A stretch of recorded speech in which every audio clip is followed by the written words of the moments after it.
ছেড়ে দেওয়ার মধ্যে সুখ আছে। আর মনে করেন কেউ আপনি গালি দিয়েছে, তো আপনি অনেস্ট, আপনি সৎ এবং আপনি কোনো অন্যায় করেননি, আপনি মাজলুম, তারপরে আল্লাহর সন্তুষ্টির জন্য ছেড়ে দিলে, আচ্ছা ছাক কিছু দিয়েছে বা ওকে কিছু বললাম না, ছেড়ে দেন।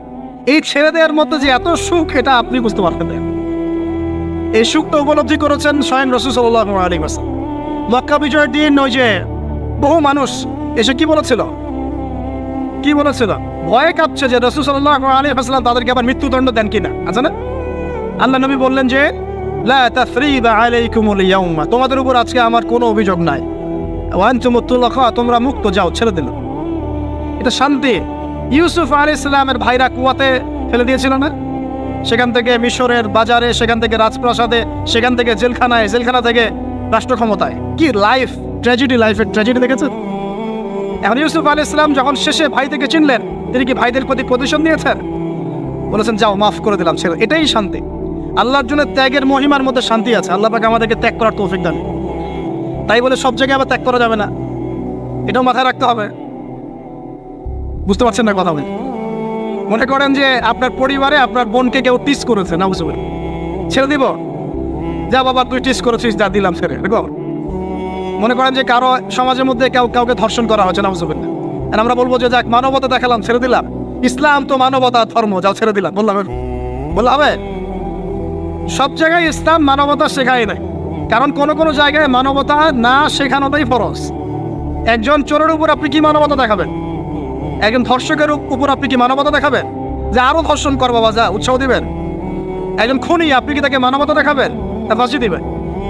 তো এই যে কিছু মানুষ এখন বলে ইসলাম মানে শান্তি, আর শান্তি মানে শান্তির সুবাতাস, বলছেন ওরা। ওই যে ইসলাম থেকে বদর, উহুদ, খন্দক, খায়বার সব কাট করে ফেলছেন। এগুলো ইসলামে নাই। ইসলামে শুধু আছে সালাম, সালাম, আফসুস সালাম, খালি সালাম দিবা আর তোমরা কি করবো, খাবার খাওয়াবা, ব্যাস। আর ইসলামের যে আরো বড় বড় বিধানগুলো আছে, এগুলো পাশ কাটিয়ে এড়িয়ে যাবে। ইসলাম তো শান্তির ধর্ম। আর বাবা শান্তি মানে কি? শান্তি মানে আল্লাহর বিধানগুলো মেনে নিয়ে আল্লাহর সামনে আত্মসমর্পণের মধ্য দিয়ে শান্তি অর্জন কর। এই হলো ইসলামের ডেফিনেশন। আল্লাহ পাক আমাদেরকে পূর্ণাঙ্গতা বোঝার তৌফিক দান করুন, আমিন। হ্যাঁ, যেটা বলছিলাম প্রিয় ভাইরা, অন্যের কষ্ট উপলব্ধি করে আমরা সারা বছর অন্যের স্বার্থকে অগ্রাধিকার দিব ইনশাআল্লাহ। যদি আমাদেরকে কেউ কষ্ট দেয়, আল্লাহর ওয়াস্তে মাফ করে দিবেন, তবে যেখানে মাফের কোনো সুযোগ নেই সেখানে মাফ করতে যায়। আল্লাহ পাক বোঝার তৌফিক দেন। 4, রমাদান দিয়ে গেছে গরিবের কষ্ট উপলব্ধি করার মানসিকতা। যখন না খেয়েছিলাম তখন গরিবের কষ্ট বুঝি নাই। না খেয়ে থাকলে কেমন লাগে, পানি না পান করতে পারলে কেমন লাগে। হ্যাঁ, এটা আল্লাহ পাক কেন দিয়েছেন? যাতে করে আমরা সমাজের এই দুস্থ মানুষগুলোর কষ্ট বুঝতে পারি। আল্লাহ পাক সারা বছর আমাদেরকে গরিবের সেবা করার তৌফিক দান। আর এখন গরিবের রক্ত খুব চুষে খাওয়া হয়, তাই না ভাই? গরিবের রক্ত চোষা একটা সমাজ চলতেছে, আর রক্ত চোষা একটা অর্থনীতি চলতেছে। এই অর্থনীতির জনক বাংলার মাটিতে না, এই অর্থনীতির জনক পশ্চিমের। এটা সারা বিশ্বে ফর্ম করা হয়েছে। এর মধ্য দিয়ে গরিবের রক্তকারী চুষতে থাকবে। কারা চুষবে? পুঁজিবাদীরা। কারা চুষবে? এটা আবার কি? কোনো ওয়াজে তো শুনি নাই পুঁজিবাদ আবার কি জিনিস। এটাকে ক্যাপিটালিজম বলে। পুঁজিবাদ মানে সমাজের একটা অংশের মানুষের কাছে ধন সম্পদ কক্ষীভূত হবে, বাকিরা আস্তে আস্তে গরিব হতে থাকবে দিন দিন। এটা হচ্ছে কিনা? সমাজে এই স্তরবিন্যাসটা বাড়ছে কিনা? এই তো ঢাকা শহরে গিয়ে দেখেন না, বড় বড় কিছু জায়গা, গুলশান, বনানী, বাড়িধারা, এই বসুন্ধরা, দেখবেন খালি টলেস্ট বিল্ডিং, প্রতিযোগিতা। আর একটা বড় অংশ দেখবেন খালি বস্তি আর বস্তি। এই যে দেখছেন তারতম্য, দেখছেন? এটা সারা বিশ্বে হচ্ছে সুদের কারণে। কিসের কারণে ভাই? 1 নম্বর সুদের কারণে, 2 নম্বর দুর্নীতির কারণে, 3 নম্বর হচ্ছে এই যে বোগাস একটা মনিটরি সিস্টেম চলছে এর কারণে। এটা বোঝেন খুব ভালোই যে কি দিতে হবে? খাদ্যদ্রব্য দিতে হবে, দিরহাম দেওয়া যাবে না, ফেতরা, তাই না ভাই?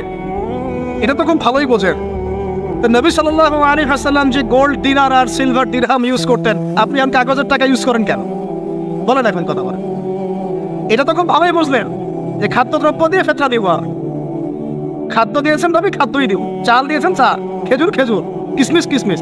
তাহলে নবী তো দিনার আর দিরহাম ইউজ করেছেন, তা আপনি এখন কাগজের টাকা ইউজ করেন কেন? আমি যে 5-10 বছর আগে বলছিলাম যে এই সিস্টেমটার মতো সমস্যা আছে, তখন তো খারেজি মানলেন ফতোয়া। এখন এতটুকু বুদ্ধি মাথায় আসে না? দিনার দিরহাম এটাই ইসলামিক কারেন্সি। আমরা যেগুলো চালাচ্ছি এগুলো ইসলামিক কারেন্সি নয়। কিন্তু পুরো বৈশ্বিক প্রেক্ষাপটে আমরা মানতে বাধ্য হচ্ছি। ইসলামিক খেলাফত, ইসলামিক পলিটিক্যাল ভিউ, কিন্তু সারা বিশ্বে খেলাফত নাই, আমরা মানতে বাধ্য হচ্ছি। ডেমোক্রেসি, সেকুলারিজম মানতে বাধ্য হচ্ছি। এটা বাধ্য হয়ে আমরা করছি, কিন্তু তাই বলে তো ইসলামিক জিনিস আর অন ইসলামিক জিনিস একাকার হয়ে যায় নাই, হয়ে গেছে। পর্দা, শরিয়া পর্দা পুরো উপর থেকে প্রতিষ্ঠা নাই, অনেকেই বেপর্দায় চলছে। আমরা তো বেপর্দা সমাজে চলতে বাধ্য হচ্ছে না, হচ্ছে কি না? এটা বাধ্য হয়ে আমরা করছি, কিন্তু কেউ কি মেনে নিয়েছে এটা? এই ইন্টেলেকচুয়াল ল্যাকিংসের কারণেই তো আজকে এই অবস্থা। প্রিয় ভাইরা, বোঝার চেষ্টা করেন গভীর থেকে।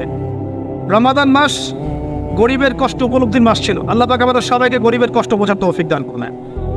আর আল্লাহর ওয়াস্তে চেষ্টা করবেন গরিব মানুষকে খাওয়ানোর, এতিমের দায়িত্ব নেয়ার।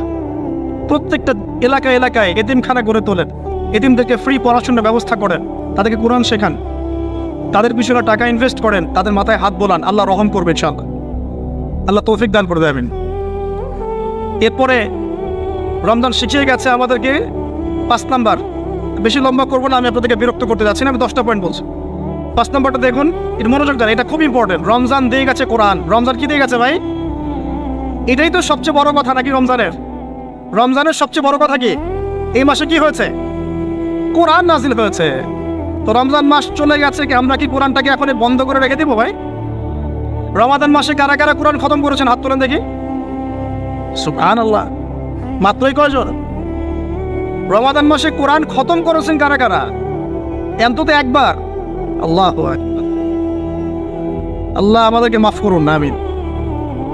আল্লাহ আমাদেরকে মাফ করুন। আমি খুবই হতাশ হলাম।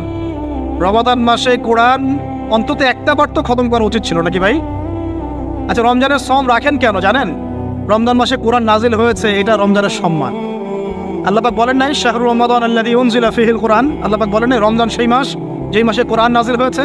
ইন্না আনজালনাহু ফী লাইলাতিল কদর, কদরের রাতে আমি কোরআন নাজিল করেছি। তাহলে রমাদান মাসে কোরআন পেয়েও যারা কোরআন পড়লো না, বুঝলো না, খতম করলো না, আমি তাদের জন্য আফসোস ছাড়া কিচ্ছু করতে পারছি না। আচ্ছা যাই হোক, যা করেছেন তওবা করা যাবে তো ইনশাআল্লাহ? আমার সাথে বলেন আস্তাগফিরুল্লাহ আল্লাযী লা ইলাহা ইল্লা হুয়াল হাইয়ুল কাইয়্যুম ওয়া আতুবু ইলাইহি। আল্লাহ আমাদের সবাইকে কোরআন তেলাওয়াত করার তৌফিক দান করুন, সবাইকে কোরআন তেলাওয়াত শেখার তৌফিক দান করুন। আর ভাই, যোগ্যতা অর্জন করে তো দিনের কাজ করতে হবে, আগে তো কোরআন তেলাওয়াত করা শিখতে হবে নাকি? আল্লাহ পাক সবাইকে কোরআন তেলাওয়াত শেখার তৌফিক দান করুন, কোরআনের তাফসীরগুলো পড়ার তৌফিক দান করুন। আল্লাহ পাক প্রতি মাসে কমপক্ষে একবার করে কোরআন খতম করার তৌফিক দান। আল্লাহর রাসূল রমজান মাসে কোরআন এক খতম করতেন। জিবরাইল আলাইহিস সালাম আসতেন, তিনি পড়তেন, তিনি শুনতেন, তিনি পড়তেন, তিনি শুনতেন। এভাবে তারা প্রতি রমাদানে কোরআন খতম করতেন কি না? তার মানে মাসে কোরআন খতম করা রাসূলের সুন্নাত না? আমরা কি এই সুন্নাতটা জীবিত করতে পারবো না ইনশাআল্লাহ? প্রত্যেক দিনে এক পারা করে পড়লেই হয়ে যায়। এক পারা মানে 20 পৃষ্ঠা। এই হাফেজি কোরআনের 20 পৃষ্ঠা, সময় লাগবে সর্বোচ্চ 1 ঘন্টা থেকে 1.5 ঘন্টা, সর্বোচ্চ 1 ঘন্টা থেকে 1.5 ঘন্টা। যারা হাফেজ তাদের সময় লাগে আধা ঘন্টাও না, আধা ঘন্টা। পারবো না ভাই ইনশাআল্লাহ? আল্লাহ পাক এই রমজান মাসের এই কোরআনকে সারা বছর আঁকড়ে ধরার তৌফিক দান করুন। এই কোরআন নাজিল হওয়ার পরেই আইয়ামে জাহিলিয়াত পরিবর্তন হয়েছিল।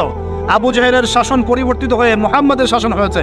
অতএব কোরআন থেকে বিমুখ জাতি কখনো দিন কায়েম করতে পারবে না। আল্লাহ পাক বোঝার তৌফিক দান করুন, আমিন। আমাদের যুবক ভাইরা একটু ওয়াদা করতে পারি তো ইনশাআল্লাহ সবাই কোরআন তেলাওয়াত করা শিখবো? প্রত্যেক মাসে এক খতম দেবো ইনশাআল্লাহ? কোরআনের অর্থ পড়বো ইনশাআল্লাহ? না অর্থ পড়ার দরকার নাই, খালি প্রত্যেক হরফে 10 নেকি কামাই করবো, অর্থ পড়ার কোনো দরকার নাই ভাই? আচ্ছা যাক, কিছু মানুষ আবার রাগ করে অর্থ পড়তে বললে, কারণ স্বার্থ আছে। যদি আপনারা কোরআনের অর্থ পড়া শুরু করেন এবং হাদিসের চর্চা করা শুরু করেন, দিনই পড়াশোনা করা শুরু করেন, তখন তো অনেক ধর্ম ব্যবসা বন্ধ হয়ে যাবে। কথা বুঝতে পারছেন না মনে হয়? আপনারা যদি শিক্ষিত হওয়া শুরু করেন, কোরআনের A to Z অর্থ পড়া শেষ করেন, হাদিসগুলো পড়া শুরু করেন, ওলামায়ে কেরামের সাথে পরামর্শ করে বইপত্র পড়া শুরু করেন, হ্যাঁ, বিভিন্ন ইসলামিক কোর্সগুলো করতে থাকেন, আস্তে আস্তে আপনার যোগ্যতা বাড়বে। তখন তো আপনি কি করবেন না? ধর্মের নামে বিভ্রান্ত হতে চাইবেন না। অনেকের তখন ধর্ম ব্যবসাটা কি হবে? বন্ধ হয়ে যাবে। অতএব এই কারণে অনেকে চায় না যে মানুষ কোরআনের অর্থ বুঝুক। আমি আমার মন থেকে আপনাদেরকে রিকোয়েস্ট করছি, সবাই কোরআনের অর্থটা পড়ার চেষ্টা করেন। পারা যাবেন ইনশাআল্লাহ ভাই? আল্লাহ আমাকে তৌফিক দেখ, আপনাদের সবাইকে তৌফিক দান। আর কমপক্ষে দিনে এক পারা করে কোরআন তেলাওয়াত করবেন। আল্লাহ মা বোনদেরকে তৌফিক দেখ, আপনাদের সবাইকে তৌফিক দান। এটা হলো 5 নাম্বার। 6 লাইলাতুল কদর মনে আছে? কোন দশকে ছিল? আচ্ছা, কি মনে হয় আপনাদের এবার কদর কততম রাতে ছিল? কি মনে হয় বলেন তো, কে কি বলেন? বেজর তো জানি, কার কার মনে হয় 21-এ ছিল? কার মনে হয় 23, 27, 29? কার কার কি মনে হয়? আমি আমার জীবনে, এবার আমি আমার অভিজ্ঞতা বলি, আমার জীবনে এইরকম রমাদান আমি কখনো কাটাই নাই।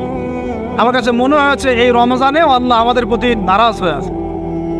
পুরো রমজান চলে যাচ্ছে, বৃষ্টি হচ্ছে না, এই সামান্য একটু বৃষ্টি, অথচ রমজান মাস আসার আগেই পরিবেশ ঠান্ডা হয়ে যেত না? আগে রমজান মাসে কন্টিনিউসলি বৃষ্টি হতো, স্পেশালি শেষের দশকে অনেক বৃষ্টি হতো, এবং বৃষ্টি ছিল একটা আলামত যেটা দেখে আমরা চিনতে পারতাম যেটা কদরের রাত হতে পারে।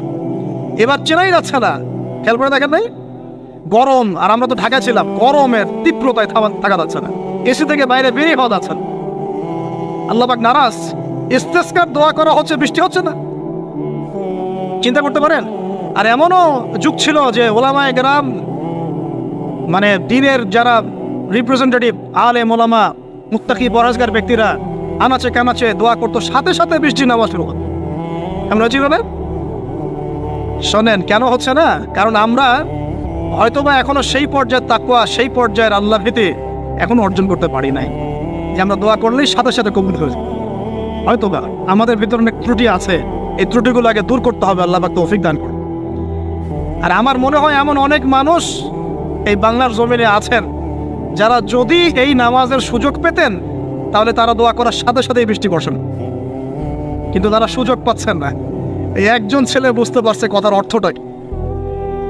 এমন বহু মানুষ বাংলার মাটিতে আছে, হয় তারা যদি সুযোগ পেত নামাজটা পড়ার, হয়তো বা বৃষ্টি হতো। নাই বুঝলেন, একটু লেটে বোঝেন। আচ্ছা, বাংলাতে এমন অনেক মানুষ আছে যারা নীরবে নিভৃতে তাহাজ্জুদে আল্লাহর কাছে এত কান্নাকাটি করে, এত আমল করে, এত পরহেজগার মানুষ, তাদের দোয়ার বদৌলতে অনেক কিছু হয়। এটা আপনি বিশ্বাস করেন?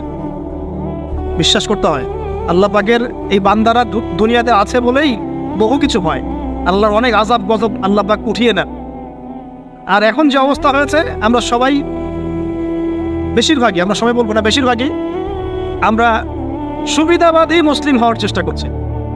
ইসলামের যে অংশগুলো পালন করলে খুব মজা লাগে এগুলো আমরা পালন করতে চাই, যেগুলো পালন করলে সমস্যা হতে পারে আমরা গায়ে দাগ লাগতে দিতে চাই না। মানে আমি চলবো ঠিক, গায়ে যেন একটা আচরণ না লাগে, কেউ ভালো মন্দ না বলে, গালিগালাজ না করে, সুন্দরের মতো চলবো আর কি। অথচ এই সুন্নত নবী সাল্লাল্লাহু আলাইহি ওয়াসাল্লামের তাকদীরেও জোটে ভাই, বুঝেছে? বুঝতে হবে। আল্লাহ পাক আমাদের সবাইকে পরিপূর্ণ কোরআন সুন্নাহ ফলো করার তৌফিক দান করুন, আমিন। এই লাইলাতুল কদর নিয়ে কথা বলছিলাম, এটা পাওয়ার জন্য ইতিকাফ করেছিলাম কিনা? অনেকে করেছেন। রাত জেগেছেন কিনা? এই যে রাত্রি জাগরণ করার যে ব্যাপারটা, এটা কি রমজানের শিক্ষা? রমজানের ছেড়ে যাওয়া একটা চেতনা কেমন? রাত জাগরণের মধ্য দিয়ে আল্লাহকে পাওয়া যায়। তারাবি পড়েছেন, তাহাজ্জুদ পড়েছেন না? এই তাহাজ্জুদে আপনি আল্লাহর কাছে চেয়েছেন, দোয়া করেছেন, আল্লাহকে ডেকেছেন, জিকির করেছেন, তখন আল্লাহর সাথে আপনার একটা গভীর সম্পর্ক ছিল না? এই সম্পর্ক রমজান যাওয়ার সাথে সাথে কি বন্ধ করে দেব? সারা বছর ধরে রাখবো ইনশাআল্লাহ, আমিন। আচ্ছা, 7 নম্বর ভাই, রমাদানে আল্লাহ রাব্বুল আলামিন আমাদের অনেককেই কিন্তু তারাবি পড়ার তৌফিক দিয়েছেন, দেন নাই? এখন তারাবি এবং নামাজের বিষয়টা কেমন ছিল? আমরা একটা ঐক্যবদ্ধভাবে কাজ করেছি না? একসাথে সবাই মিলে তারাবি পড়েছি, একসাথে আমরা সালাত পড়েছি। এই রমজানের এই যে ঐক্যের শিক্ষাটা, এই শিক্ষাটা কিন্তু রমজান চলে যাওয়ার সাথে সাথেই আমরা আবার বিভক্ত হওয়া শুরু করি। আমরা এই তারাবি, সালাত, জামাতের সালাত, সাদাকাতুল ফিতর, ঈদের জামাত, এগুলোর মধ্যে একটা শিক্ষা নিব, সেটা হলো ঐক্যের চেতনা। কিসের চেতনা ভাই? আমরা সমাজের মধ্যে একটা ঐক্য নিয়ে আসার চেষ্টা করবো। আল্লাহ পাক তৌফিক এনায়েত করুন, বলি আমিন। 8 নম্বর, রমজান মাসে আমরা যাকাত দিয়েছি অনেকে, সাদাকাও করেছেন অনেকে। দান সাদাকা বেশি বেশি করেছেন, যাকাত দিয়েছেন, সাদাকাতুল ফিতর দিয়েছেন, মাশাআল্লাহ। এই কাজগুলো কেন করেছেন? যাতে সাদাকার মধ্য দিয়ে আমাদের গুনাহগুলো মাফ হয়ে যায়। আল্লাহ পাক আমাদেরকে এই সাদাকার ওসিলায় কালকে আমাদের মাফ করেন, আরশের ছায়া দেন এবং জান্নাত দান করেন। এই দান সাদাকার সিলসিলাটা, বেশি বেশি দান সাদাকার সিলসিলাটা সারা বছর চালু রাখতে হবে, আল্লাহ পাক তৌফিক এনায়েত করুন। আর এই দান করার সময় খেয়াল রাখবেন দানের টাকা কোথায় যাচ্ছে, খেয়াল রাখবেন আপনার দানের টাকা যাচ্ছে কোথায়, খেয়াল রাখতে হবে। এগুলো সমস্যা চলছে না সমাজে? দান কোথায় করবেন খেয়াল রাখবেন, কোন জায়গায় দান করলে আপনার দানটা সঠিকভাবে ইউটিলাইজ করা হবে এবং ইসলামের পথে এটা কাজে লাগানো হবে, এটা খেয়াল রাখবেন। আপনার দানটা সঠিকভাবে ব্যয় হচ্ছে কিনা। এই জন্য আমি পরামর্শ দিই, আগে আপনি আপনার আত্মীয়দের হক আদায় করেন। গরিব আত্মীয় স্বজনকে বেশি বেশি দান করার চেষ্টা করেন, তাদেরকে যাকাত দেওয়ার চেষ্টা করেন। এরপর ফি সাবিলিল্লাহ, দিনের কাজগুলো যেগুলো হয়, দিনের মসজিদ, দিনের মাদ্রাসা, দিনী মেহনত, দিনী অ্যাসোসিয়েশন, দিনী কোনো প্রজেক্ট, এইগুলোতে আপনি বেশি বেশি দান খয়রাত করার চেষ্টা করেন। আল্লাহ পাক তৌফিক দান করেন, আমিন। 8 নম্বর 9, তারাবি, তাহাজ্জুদ নামাজ, এগুলো আমাদেরকে ঐক্যের চেতনা শিখিয়েছে। আমরা শাওয়াল মাস আসার সাথে সাথে যেন এগুলো ভুলে না যাই। এবং ওই যে প্রথমে বলেছিলাম যে রমাদান মাসে কেবলা পরিবর্তন হয়েছে, একটা নতুন জাতির উত্থান ঘটেছে, মানে ইহুদি খ্রিস্টান জাতির সাথে আমরা বিচ্ছেদ ঘোষণা করেছি। এখন সারা বছর আমরা যেন তাদের কৃষ্টি কালচার এগুলো ফলো করা শুরু না করি। কেবলা পরিবর্তনটা মানে কি? মানে ওদের সাথে আমরা চলবো না, আমরা নতুন কেবলা নিয়ে এসেছি, নতুন জাতি আমাদের। এখন আমরা কি আমাদের জীবনের বিভিন্ন ক্ষেত্রে আমরা কি ওদের আদর্শ, ওদের নীতি, ওদের রীতি এগুলো ফলো করতে পারি? পারি না। যদি কেউ করি তাহলে কেবলা পরিবর্তন অর্থ আমরা বুঝতে পারি নাই। এটা আমাদের খুব ভালো করে আয়ত্ত করতে হবে। আর সর্বশেষ যে কথাটা বলতে চাই সেটা হলো, রমাদান মাসে ওই যে বদরের যুদ্ধ হয়েছিল, মনে আছে? ওই যে প্রথমে বলেছিলাম, তো বদরের যুদ্ধটা ছিল জালেমের বিরুদ্ধে মাজলুমের অবস্থা। আবু জেহেলরা জালেম ছিল না, নবী সাল্লাল্লাহু আলাইহি ওয়াসাল্লাম তারা মাজলুম ছিলেন না। এই যে মাজলুমের লড়াই জালেমের বিরুদ্ধে, এটা সারা বছর কন্টিনিউ থাকতে হবে। এটা কেমন? আমাদের সবার নফসই এখন জালেম, জালেম কি না? নফস তো চাই উড়ে বেড়াতে, আল্লাহর বিধান মানতে চায় না, নামাজ পড়তে চায় না, দান সদকা করতে চায় না, যাকাত দিতে চায় না, সব দুনিয়াবি বিষয়ে ব্যস্ত থাকতে চায়। নফসকে আগে কন্ট্রোল করেন, নফসের জুলুমগুলো আগে দমন করেন। পরিবারে বহু জালেম আছে না? পরিবারের মধ্যে জুলুম বন্ধ করেন। তারপরে আস্তে আস্তে অর্থনীতি ব্যবসায় আসেন, এখানে জুলুম আছে না? এই জুলুম বন্ধ করার চেষ্টা করেন। তারপরে সমাজের মধ্যে অনেক জুলুম হয় না? এই জুলুমগুলো বন্ধ করার চেষ্টা করেন। বদরের চেতনা মানে হচ্ছে সর্বস্তরের জুলুমের বিরুদ্ধে মাজলুমের একটা অবস্থান। এই চেতনা রমজান শিখিয়েছে। তো প্রিয় ভাইরা, এই রমাদান চলে গেছে ঠিকই, আমাদের কাছে দিয়ে গেছে প্রথমত শাওয়ালের 6 রোজা, রাখবো তো ইনশাআল্লাহ? দিয়ে গেছে আমাদেরকে তাকওয়া অবলম্বনের মাধ্যমে আল্লাহ ভীতি অর্জন করবো তো ইনশাআল্লাহ।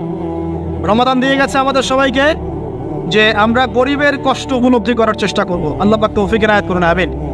4 নম্বর রমজান দিয়ে গেছে আল্লাহর জন্য ত্যাগের একটা মহিমা। আমরা আল্লাহ পাকের জন্য জীবনের সর্বস্তরে ত্যাগ স্বীকার করার মানসিকতা লালন করবো ইনশাআল্লাহ। তো এই যে ঘুমটা আপনি ঘুমাচ্ছেন, ইনশাআল্লাহ আপনার ঘুমটা কি হচ্ছে? ইবাদত হচ্ছে না? আলহামদুলিল্লাহ। আলেম যারা, তাদের ঘুমও ইবাদত।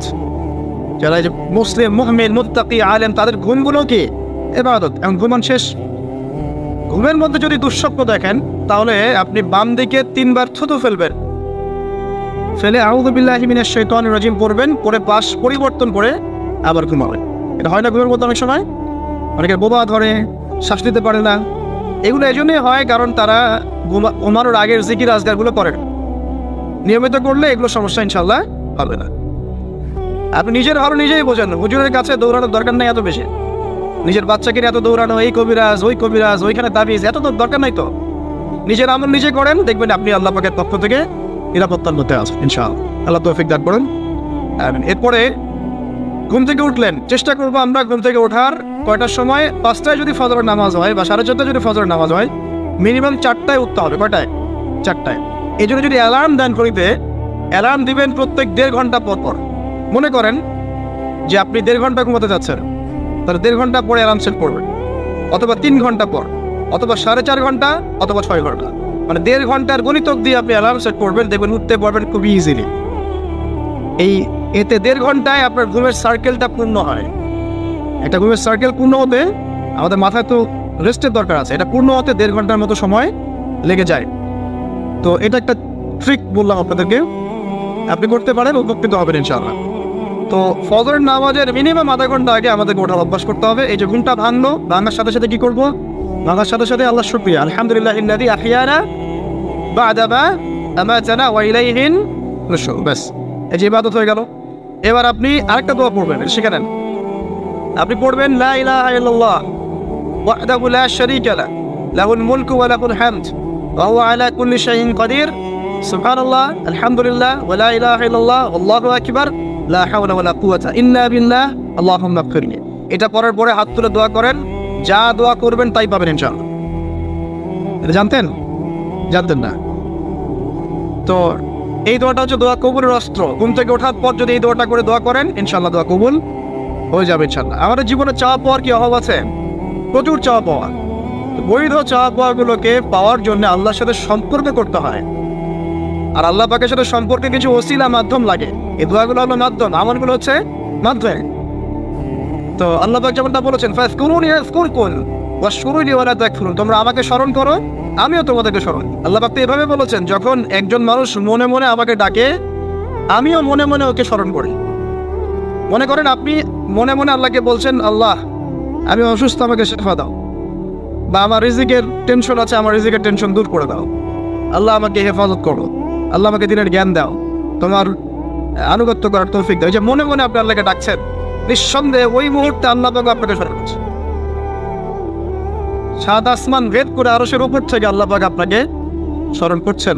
আল্লাহ পাক বলছে, যখন একজন মানুষ জনসমক্ষে আল্লাহকে স্মরণ করে, যেমন আমরা এখন করছি, জনসমক্ষে সবার সামনে আল্লাহর কথা আলোচনা করছি, আল্লাহ পাক বলছেন আমিও তখন এর চেয়ে অনেক উত্তম জনসমাবেশে ওই বান্দাদের কথা স্মরণ করি। এই মুহূর্তে আল্লাহ পাক আমাদের কথা স্মরণ করছেন, আমাদের কোনো ফিলিংস আছে?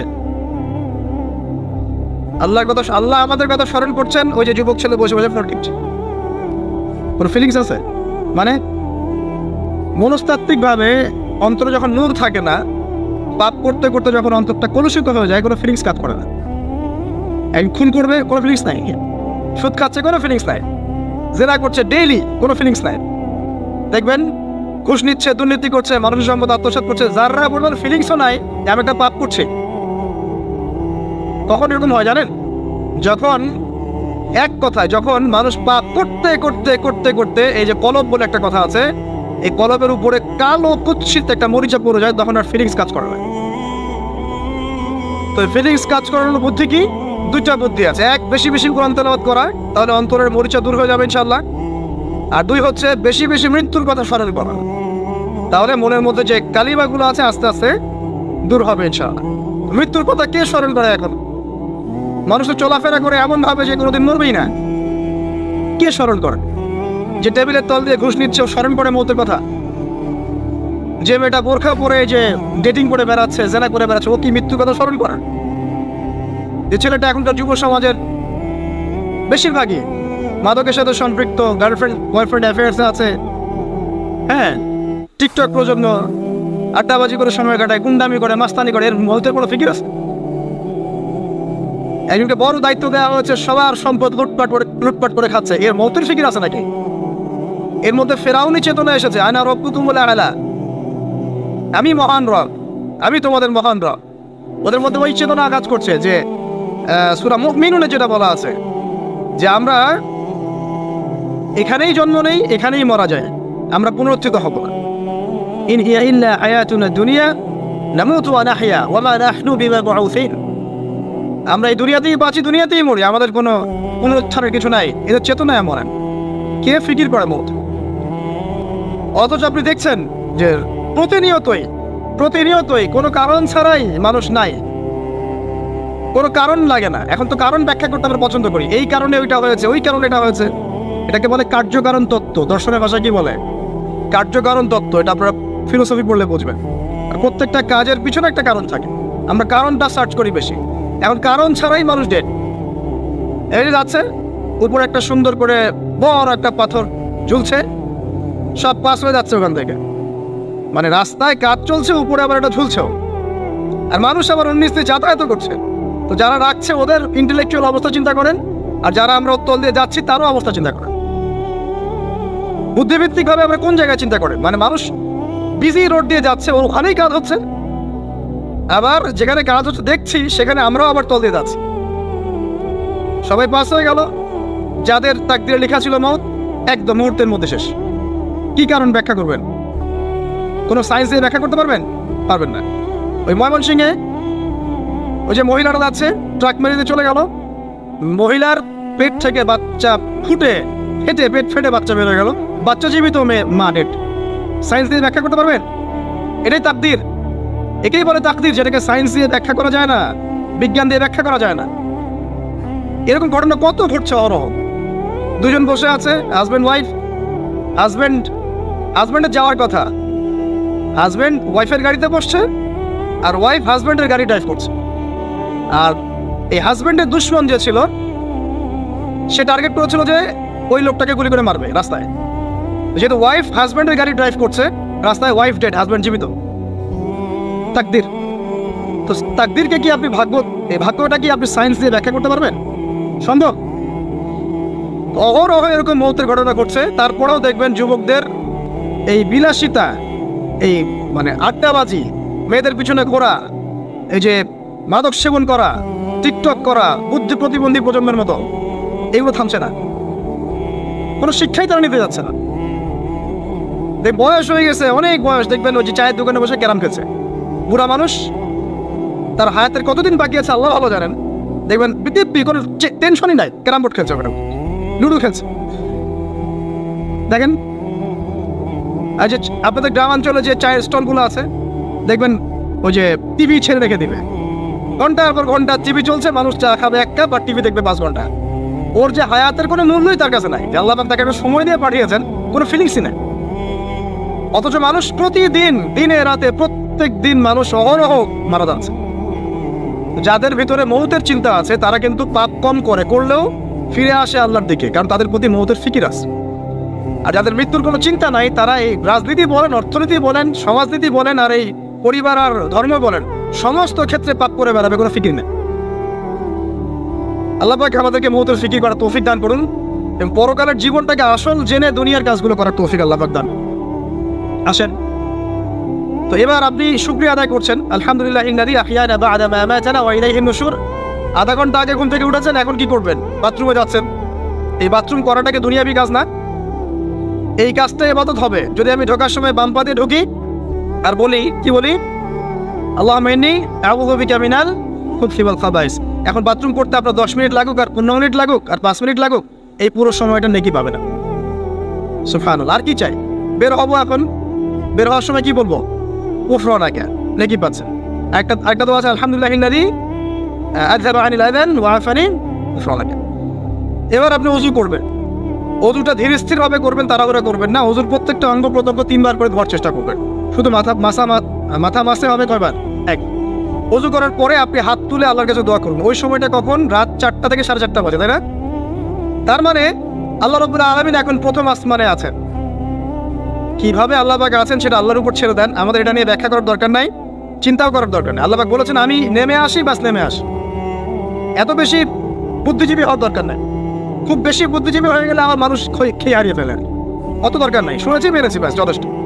আল্লাহ পাক নেমে আসেন, কি বলেন? আল্লাহ বলেন যে কেউ কি আছো আমার কাছে কিছু চাইবে, আমি দিব। কেউ কি আছো যে আমাকে ডাকবে, আমি তোমার ডাকে সাড়া দেবো? কেউ কি আছো আমার কাছে কোনো কিছু দোয়া করবে? হ্যাঁ, হাজত আছে, আমি পূরণ করে দেবো। এভাবে আল্লাহ পাক ফজর পর্যন্ত বলতেই থাকেন। বলেন তো আমাদের কোনো ফিকির আছে? আমরা সবাই ঘুমাই কয়টা? 1টায় না 2টায় না 3টায় ম্যাক্সিমাম এখনকার। আমি যে বিষয়টা নিয়ে কথা বলছি এটা খুবই কঠিন। 9টা থেকে 10টার মধ্যে বা 11টার মধ্যে ঘুমাতে হবে, এটা খুবই কঠিন বিষয় এখনকার জেনারেশনের কাছে। এর জন্য প্রথম যে কাজটা সেটা হলো রাত্রেবেলা স্মার্টফোন আর চালানো যাবে। এসব নামাজ শেষ, ফোন একদম ডয়ারে লক করে রাখতে, কিছু করার নাই। এটা না করতে পারলে আপনি ঘুমাতে পারবেনই না। এবং এরপর দিনে আসছি, তখন বলছি দিনে কিছু কাজ আছে, দিনের কাজগুলো যদি আমরা ঠিকঠাক মতো করি তাহলে রাতে তাড়াতাড়ি ঘুম আসবে ইনশাআল্লাহ। যদি না করি তাহলে ঘুম আসবে না। তো শেষ রাতে আল্লাহ পাক আসমানে নেমে আসেন, প্রথম আসমানে, এবং এই আহ্বান করতে থাকেন। তাই ওই সময় ওযু করার পরেই আপনি হাত তুলে আল্লাহর কাছে দোয়া করা শুরু করেন। আপনার যত চাওয়া পাওয়া আছে আল্লাহর কাছে ঢেলে দেন, ইনশাআল্লাহ আল্লাহ রাব্বুল আলামিন আপনাকে খালি হাতে ফেরাবেন না ইনশাআল্লাহ। আল্লাহ পাক তো এমন করে বলেছেন যে কেউ হাত তুলেছে আল্লাহর কাছে আর আল্লাহ পাক সেটাকে খালি ফিরিয়ে দিবেন, এটাতে আল্লাহ লজ্জা বোধ হয়। কথা বুঝতে পারছেন? আমাদের যাদের অনেক সম্পদ আছে বা সামর্থ্য আছে এবং মন আছে বড়, তাদের কাছে যখন কেউ সাহায্য চায় আপনার খালি ফিরেতে লজ্জা লাগে না? আপনার মনে হয় না যে চাইলো এত করে কিভাবে না করে ফিরাই? আছে না এমন মানুষ? আছে না? আসলে দান সৎকার করার জন্য সম্পদ লাগে না, দান সৎকার করার জন্য মন লাগে। কি লাগে? মন লাগে। দেখবেন অনেক কোটি আল্লাহ আছে মানুষ দান সৎকার করতে পারে না, জাকাতই তো দেয় না, দান সৎকার করবে কি? বাংলাদেশে যত কোটিপতিগুলো আছে সবার থেকে জাকাত নেওয়া শুরু করলে এদেশে কোনো দারিদ্রতা বলে কিছু থাকবে না ইনশাআল্লাহ, থাকবেই না। এটাই বাস্তব। কে উদ্ধার করবে সেই টাকা? ইমাম মাহাদি আসলে করবে ইনশাআল্লাহ, ঈসা ইবনে মারিয়াম আসলে করবে ইনশাআল্লাহ। তখন কে জাকাত না দিয়ে পার পায় তাই দেখা যাবে। একটা ব্যক্তি পাওয়া যাবে না জাকাত না দিয়ে পার পায়। অবশ্য তখন এমন একটা যুগ আসবে যে মানুষ যাকাতের টাকা নিয়ে ঘুরবে, কিন্তু নেওয়ার মতো মানুষ নাই, সবাই সচ্ছল। আল্লাহ পাক সেই সুদিন ফিরায় আনুক, আমিন। এটা বলছিলাম যে সদকা করার জন্য মন লাগে, আবার টাকা লাগে না। এখন আসেন, কেউ যদি আমাদের কাছে এভাবে চায়, আমরা খালি ফিরাতে লজ্জাবোধ করি। আল্লাহ পাক বলছেন যে আমার কাছে যখন বান্দা কিছু চায়, তার হাতটাকে আমি খালি ফিরাই দেবো, এটাতে আমি লজ্জাবোধ করি। দোয়া করলে কয়েকটা বিষয় একটা হবেই, হয় আপনি সাথে সাথে সেটা পাবেন, না হলে একটু দেরিতে পাবেন, না হলে আল্লাহ পাক সেটা জমা করে রাখবেন পরকালের জন্যে। পরকালে যখন আপনি দাঁড়াবেন আল্লাহর সামনে, আল্লাহ বলবেন দুনিয়াতে তুমি এই বিষয়গুলো চেয়েছিলে, আমি দুনিয়াতে দেই নাই, পরকালে তোমার জন্য সঞ্চিত রেখেছি, এখন না। তখন মানুষ কি বলবো জানেন? আমরা বলবো যে আল্লাহ দুনিয়াতে কিছুই যদি না পাইতাম, আজকেই সব দিত, তাহলেই হবে। তো বেশি বেশি দোয়া করার অভ্যাস তৈরি করেন, বেশি বেশি দোয়া করেন। দোয়াই ইবাদত, আর দোয়া বলে ইবাদত, দোয়াই ইবাদত। দোয়া করতে থাকেন, ইনশাআল্লাহ দেখবেন আল্লাহর সাথে আপনার সম্পর্ক গাঢ় হবে। যার সাথে আল্লাহর সম্পর্ক যত বেশি গাঢ় হবে, ইনশাআল্লাহ সে তত বেশি পরকালের বাসিন্দা হবে, দুনিয়ার বাসিন্দা কম হবে। আল্লাহ পাকে নূর এবং মারিফত অর্জন করতে পারবে ইনশাআল্লাহ তাআলা। এবারে আমরা কি করব?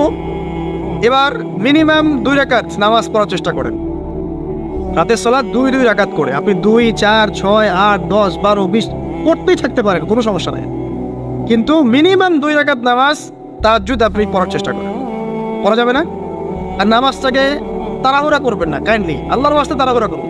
রিল্যাক্সে কেরাত করেন, রুকুতে সময় দেন, সেজদায় সময় দেন, 2 সেজদার মাঝখানে সময় দেন, শেষ বৈঠকে দোয়াগুলো করেন, তারপর ধীরে স্থিরভাবে সালাম ফিরান, হাত তুলে দোয়া করেন, সময় দেন। কারণ আমি কি বলছি, সূরা যারিয়াতে 56 নম্বর আয়াতে আল্লাহ পাক বলেছেন দুনিয়াতে পাঠিয়েছি শুধু আল্লাহর ইবাদত করার জন্য। তো যে কারণে এসেছি, এটাতে এত তাড়া কিসের? অনেক মসজিদে নামাজ পড়লে মনে হয় ইমাম সাহেবকে বলি যে আপনার কি পেশাব পায়খানার চাপ নিয়ে নামাজ পড়ান? এমন অনেক মসজিদে নামাজ পড়েছি, মনে হয় ইমাম সাহেবকে ডেকে একটু কানে কানে বলি যে ভাই আপনার কি পেশাব পায়খানার চাপ আছে? আর 4 রাকাত নামাজ 3 মিনিটে শেষ, 4 রাকাত নামাজ 4 মিনিটে শেষ, এত তাড়াহুড়ার কি আছে? হ্যাঁ, জামাতে নামাজ সংক্ষিপ্ত করতো, তাই বলে কি এত সংক্ষিপ্ত নাকি?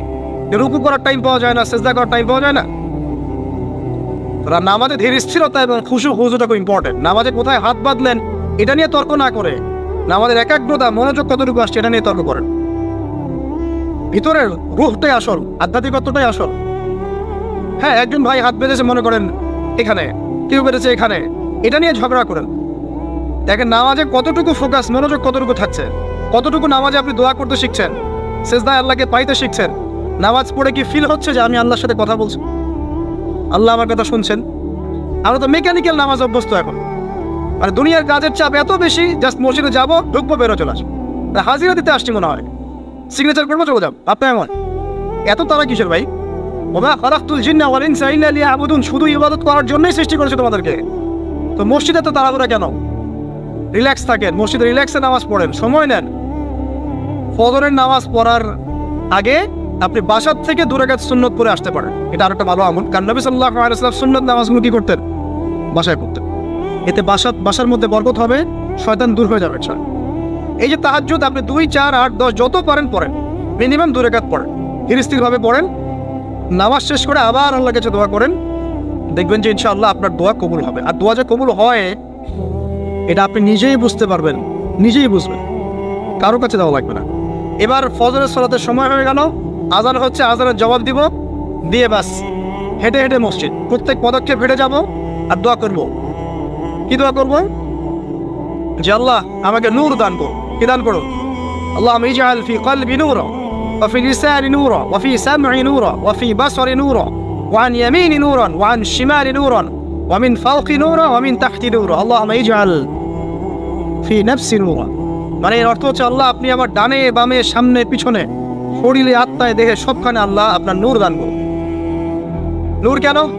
কারণ দুনিয়ার মধ্যে অনেক অন্ধকার, অন্ধকার না, সব জাহিলিয়াতের অন্ধকার। এখানে পথ চলতে হলে নূর লাগবে, আলো লাগবে। এটা কে দিবে? আল্লাহ দিবে।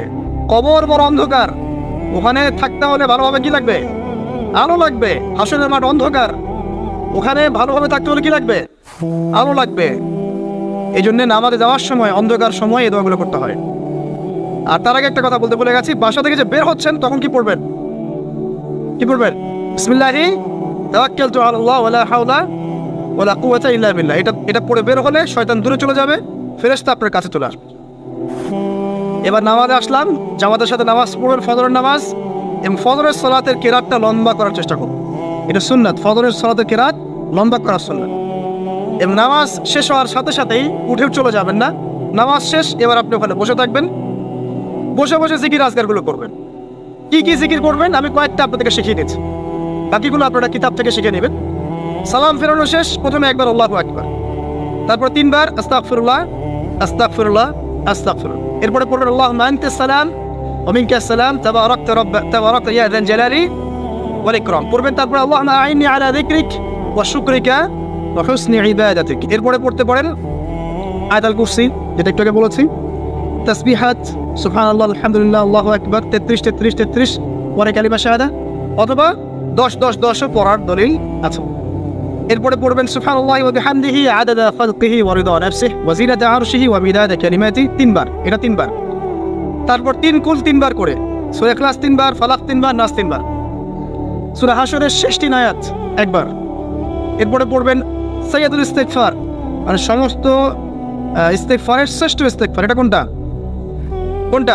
আল্লাহুম্মা আনতা রাব্বি লা ইলাহা ইল্লা আনতা খালাকতানি আনা আবদুক ওয়া আনা আলা আহদিক ওয়া ওয়াদিক মাস্তাতা'তু আউযু বিকা মিন শাররি মা সানা'তু আবুউ লাকা বিনি'মাতিকা আলাইয়া ওয়া আবুউ বিযানবি ফাগফিরলি ফাইন্নাহু লা ইয়াগফিরু যুনুবা ইল্লা আনতা। এটা যে পড়বে সকালে পড়ে যদি রাতের মধ্যে মারা যায় জান্নাত ইনশাআল্লাহ, আবার সন্ধ্যায় পড়ে যদি সকালের আগে মারা যায় জান্নাত ইনশাআল্লাহ। এত বড় অস্ত্র, এত বড় একটা সুযোগ। এরপরে পড়বেন আমার পছন্দের কয়েকটা, আউযু বিকালিমাতিল্লাহি তাম্মাতি মিন শাররি মা খালাক 3 বার। এটা যদি আপনি পড়েন আপনি দৃশ্য অদৃশ্যের ক্ষতি থেকে বেঁচে থাকবেন ইনশাআল্লাহ। দুষ্ট জিন শয়তান আপনার কোনো ক্ষতি করতে পারবে না ইনশাআল্লাহ। আরেকটা খুবই শক্তিশালী দোয়া আছে, সেটা হলো বিসমিল্লাহিল্লাযী লা ইয়াদুররু মা ইসমিহি শাইউন ফিল আরদ ওয়ালা ফিস সামা ওয়া হুয়াস সামিউল আলিম 3 বার করে। এইটা যে পড়বে, এই যে জিন বলেন, ভূত বলেন, যে পেতনি বলেন, যেগুলো আমরা ভয় পাই, ঠিক আছে, চোখ লাগা বলেন, বদনজর বলেন, যা যা আছে, হিংসুকের হিংসা, কোনো কিছুই আপনার কোনো ক্ষতি করবে না। এবং ইনশাআল্লাহ আপনি হঠাৎ মৃত্যুবরণ থেকে বেঁচে থাকবেন ইনশাআল্লাহ, হঠাৎ মৃত্যুবরণ। এটা কিন্তু সবার জন্য নিয়ামত না, এটা সবার জন্য নিয়ামত না। তারপর আসেন, এরপর পড়বেন 10 বার লা ইলাহা ইল্লাল্লাহু ওয়াহদাহু লা শারীকা লাহু লাহুল মুলক ওয়া লাহুল হামদ ওয়া হুয়া আলা কুল্লি শাইইন কাদির। এটা 10 বার পড়লেও হবে। আর যদি 100 বার পড়তে পারেন তাহলে আপনার চেয়ে বেশি নেকি কেউই অর্জন করতে পারবে না। যদি 100 বার এই দোয়াটা কেউ পড়ে সারা দিনে, লা ইলাহা ইল্লাল্লাহু ওয়াহদাহু লা শারীকা লাহু লাহুল মুলক ওয়া লাহুল হামদ ওয়া হুয়া আলা কুল্লি শাইইন কাদির, ওই দিন শয়তান তার কাছে আসবে না। 100 গুনাহ আমলনামা থেকে কেটে দেওয়া হবে, 100 নেকি লিখে দেওয়া হবে, এবং আল্লাহর কাছে দিন শেষে একটা তালিকা পেশ করা হয়, আজকের দিনে কে কি আমল করেছে, এই তালিকায় তার নাম দেখবেন সবার আগে আছে। ওই ব্যক্তির নামও থাকতে পারে যে 100 বারের চেয়ে বেশি পড়েছে, তখন তার নাম আগে চলে যাবে, এর নামটা পরে চলে আসবে। কথা বুঝতে পারছেন? মিনিমাম 100 বার পড়তে পারলে খুব ভালো হয়। যদি না পড়েন কমপক্ষে কয়বার? 10 বার। আসেন, এরপরে পড়বেন 10 বার দরুদ শরীফ, আল্লাহুম্মা সাল্লি আলা মুহাম্মদ ওয়া আলা আলি মুহাম্মদ, যেটা আছে দরুদ ইব্রাহিম, এটা পড়তে পারেন, অথবা ছোট করে পড়তে পারেন আল্লাহুম্মা সাল্লি ওয়া সাল্লিম আলা নবিনা মুহাম্মদ, এটা পড়লেও হবে, অথবা আল্লাহুম্মা সাল্লি আলা মুহাম্মদ ওয়া সাল্লিম, এতটুকু পড়লেও ইনশাআল্লাহ আকাদায় হয়ে যাবে। 10 বার যে ব্যক্তি দরুদ পড়ে সকালে সন্ধ্যায়, নবী সাল্লাল্লাহু আলাইহি ওয়াসাল্লাম তার জন্য পরকালে সুপারিশ করবেন ইনশাআল্লাহ। যদি আমরা নবীজির সুপারিশ পেতে চাই, দরুদের কোনো বিকল্প নাই। বেশি বেশি দরুদ পড়তে থাকেন, তার সুন্নাহ অনুসরণ করেন, বেশি বেশি দরুদ পড়তে থাকেন, মিনিমাম সকালে 10 বার, সন্ধ্যায় 10 বার, ইনশাআল্লাহ আল্লাহ নবী সুপারিশ করবেন ইনশাআল্লাহ তাআলা। আর কাছে রাদিতু বিল্লাহি রাব্বান ওয়া বিল ইসলামি দীনান ওয়া বি মুহাম্মাদিন সাল্লাল্লাহু আলাইহি ওয়াসাল্লাম নবিয়্যা। এর একটা বড় ফজিলত আছে। কি ফজিলত? যে ব্যক্তি এই দোয়াটা সকাল সন্ধ্যা 3 বার করে পড়ে, কিয়ামতের মাঠে আল্লাহ পাকের উপর হক হয়ে যাবে, ওয়াজিব হয়ে যাবে, আল্লাহ ওই ব্যক্তিকে সন্তুষ্ট করে দেবেন ইনশাআল্লাহ। সন্তুষ্ট করে দিবেন মানে কি? ইনশাআল্লাহ সে জান্নাতে যাবে। আরেকটা আছে, এটা বলে শেষ করি, হাসবি আল্লাহু লা ইলাহা ইল্লা হু আলাইহি তাওয়াক্কালতু ওয়া হুয়া রাব্বুল আরশিল আযীম। এটা পড়তে হবে 7 বার। কয়বার? 7 বার। তাহলে কি হবে?